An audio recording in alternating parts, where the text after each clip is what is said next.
Time is a very difficult thing to pin down.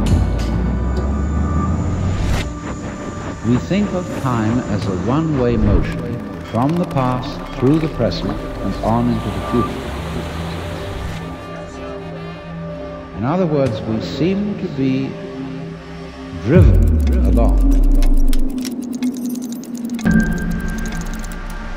As you travel faster,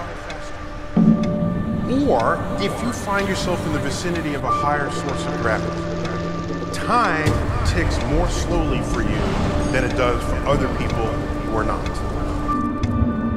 It's not just your clock, it's everything about you and your environment slows down. Traveling close to the speed of light is a kind of elixir of life. Because time slows down close to the speed of light, special relativity provides us with a means of going to the stars.